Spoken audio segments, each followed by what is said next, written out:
In this video, we're going back a parak and looking out again over Givon and its surroundings to discuss the battle that took place here.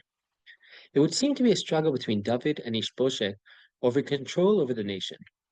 A closer look, however, reveals that it's really more of a power struggle between Avner ben Ner and Yoav ben Zuriah. David wants to try to unite the nation through peace and diplomacy. He sends out a letter to the people of Yavesh Gilad in hopes that as important backers of the house of Shaul, if they back him, perhaps the rest will join as well. For the time being, no response, but David will try again later. In the meantime, Ishbosheth sets up a capital in Machanaim. I heard a nice word that maybe Machanaim is also a hint at this event having been splitting up the kingdom, which is true, but we'll stick with our geographical explanation from the last parak for now. They camped there because they knew that they were the weaker of the two powers. Who is Ishbosheth, though? Why wasn't he on the Gilboa with the rest of his brothers? Why don't we hear about him until now? It would seem he isn't the most charismatic of Shaul's sons. Even here, it isn't really Ishbosheth who splits the kingdom, but Avner who uses Ishbosheth as a puppet ruler. In David's case, of course he's far from being a puppet ruler, but still has his limitations as well. We'll talk more about this at a later time as we try to understand the relationship between Yoav and David in greater depth. For now, however, it's Yoav who decides to go out to Givon. Firstly, Givon is in Binyamin, so he's clearly crossing the border. In addition, Chazal teach us that after Shiloh was destroyed, the Mishkan moved to Nob, and when that was destroyed, it moved to Givon. That's why Shlomo HaMelech went to bring his offerings to begin with by the great Bama in Givon. Either way, it's clearly an important central site of serving Hashem. We'll see in Melachim by Yeravam ben Nevat, who splits off the kingdom from Rechavam, the son of Shlomo, creating Malchut Yisrael, just how important it is to be in control of the central site of worship.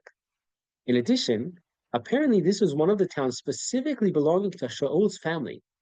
This is really a challenge that can't be left unchecked. The two sit camps opposite each other by the pool of Givon, which we mentioned by an earlier parak, and wait to see who will start. Kind of like by David versus Goliath. And in a similar fashion, they decide to start with a symbolic challenge of 12 one-on-one fighters. But it comes out even. Both sides lose. When you look at the numbers of those killed by the end of the battle, you find something very unique, the only place where it mentions the numbers who fell from both sides. Otherwise, in Tanakh, we only hear how many fell from the losing side. Not that no one is lost from the winners, but at least they have their victory. We all know that victory comes at a terrible, terrible price. But here, there's no winner. In a civil war, as it's called in Hebrew, in a milchemet achim, we all lose. There's an interesting pasuk in Perek Bet that said, "V'irdafu Yoav Avishai acharei Avner." The Yoav and Avishai chase after Avner. V'Hashemesh ba'av, the sun is setting. V'hem ba'u ad Givat Ama asher al pnei Giach derech midbar Givon, and they come to this place, which we're going to discuss. Actually, try to figure out where this is in reverse order. We'll start with midbar Givon, and then al pnei Giach, and then Givat Ama. In theory, there should be no such thing as midbar Givon. And many have great difficulty with trying to understand the geography here. In general, Midbar is named for a specific place that must be adjacent to that place and closer to it than to other surrounding towns. Otherwise, it would be named for those other closer towns. A professor of mine, Dr. Yitzchak Meitlis, has an interesting article where he puts forth the following idea. A Midbar isn't only a place where there isn't enough rain, but it can include places not good for agriculture for other reasons as well. Just north of El Jib, ancient Givon, is the only area surrounding the city that has conditions that are not great for agriculture. The entire area gets plenty of rain, but there the land is too tough and rocky as opposed to the rest of the area around Givon, which is excellent for planting. We're looking for an area specifically with a route through it that would head towards the east and north towards Machanaim, and there is a route like this heading out from here.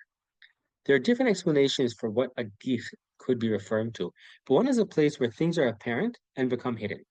Here, there's a karstic phenomena known as a dolina, where you have almost like a large bowl-shaped sunken area in the ground that in the rainy season fills with water and then drains down into the solid ground. And Givat Ama could be a hill in the shape of an ama, or arm. We often find topography described in terms of various parts of the body, like Rosh HaGivaz, the head of the mountain. And we've discussed Nachla Binyamin being Ben Ktefav Shachen, the shoulder-shaped slopes of many of the hills in the region.